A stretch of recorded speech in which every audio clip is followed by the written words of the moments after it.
Islam masuk ke Spanyol pertama kali pada masa dinasti Umayyah. Yang kita tahu, dinasti Umayyah adalah dinasti yang pertama di dalam Islam setelah masa Khulafaur Rasyidin, yaitu tepatnya pada masa Khalifah Al-Walid. Pada proses penaklukan Andalusia, terdapat 3 tokoh yang dianggap berjasa, yaitu Thorif ibnu Malik, Tharik ibnu Ziyad, dan Musa ibnu Nusair. Thorif ibnu Malik bisa disebut sebagai perintis dan penyelidik. Ia menyeberangi selat yang berada di antara Maroko dan benua Eropa dengan membawa 500 pasukan yang diantaranya merupakan tentara berkuda. Mereka menaiki 4 buah kapal yang disediakan oleh Julian. Ia menang dan kembali ke Afrika Utara membawa harta rampasan yang sangat banyak jumlahnya. Didorong oleh kemenangan Thorif, Musa ibnu Nusair mengutus 7.000 pasukan di bawah pimpinan Tharik ibnu Ziyad. Ia dikenal sebagai penakluk Andalusia.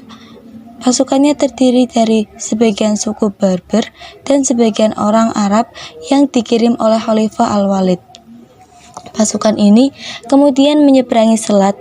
Kemudian pasukan ini mendarat dan menyiapkan pasukannya di sebuah gunung yang disebut dengan Gibraltar atau Jabal Tharik. Dalam pertempuran ini, di suatu tempat yang bernama Bakah, Raja Roderick dapat dikalahkan. Dari situ, Tharik dan pasukannya terus menaklukkan kota-kota penting seperti Cordova, Granada, dan Toledo, ibu kota kerajaan Goth saat itu.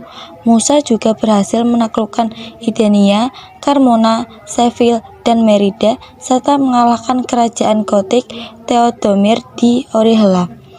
Setelah itu, barulah ia bergabung dengan Tharik di Todelo.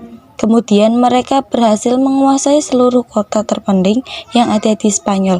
Kemenangan ini tentu saja tidak terlepas daripada faktor internal dan juga faktor eksternal. Faktor internal yang dimaksud di sini ialah suatu kondisi yang terdapat dalam tubuh penguasa, tokoh-tokoh perjuangan dan para prajurit Islam yang terlibat dalam penaklukan wilayah Andalusia pada khususnya. Para pemimpinnya adalah tokoh-tokoh yang kuat, tentaranya kompak, bersatu, dan penuh percaya diri. Sedangkan faktor eksternal adalah yaitu pada masa penaklukan Spanyol oleh orang-orang Islam, kondisi sosial politik dan ekonominya berada dalam keadaan yang menyedihkan. Wilayah Spanyol terbagi menjadi beberapa negeri kecil.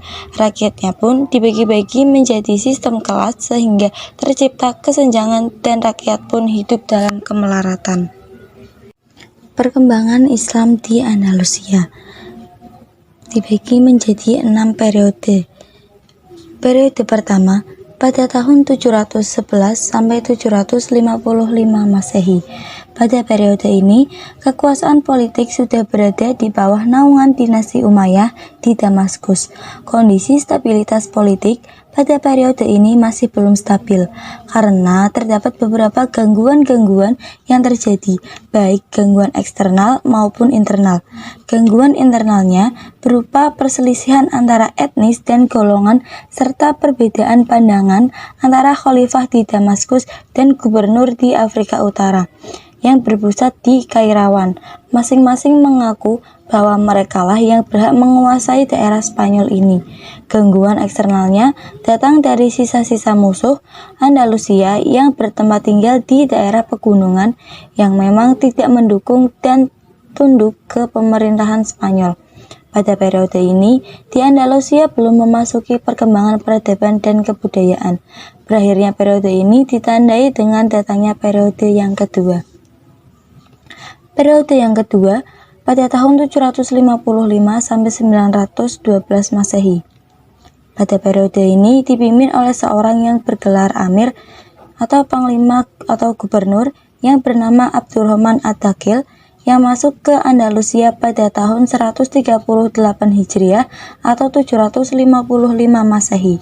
Abdurrahman Ad-Dakhil adalah keturunan Bani Umayyah yang lolos dari kejaran Bani Abbasiyah ketika Bani Abbasiyah menaklukkan Bani Umayyah di Andalusia.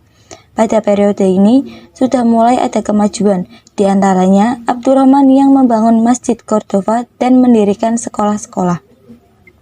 Kemudian periode yang ketiga pada tahun 912 sampai 1013 Masehi.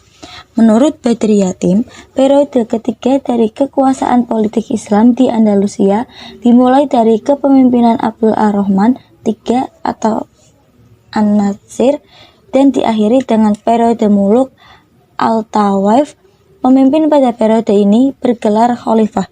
Terdapat beberapa khalifah yang berkuasa pada periode ini, yaitu Abdul Ar-Rahman An-Nasir III pada tahun 912 sampai 962 Masehi, Hakam II pada tahun 961 sampai 976 Masehi, dan Hisham II pada tahun 976 sampai 1009 Masehi.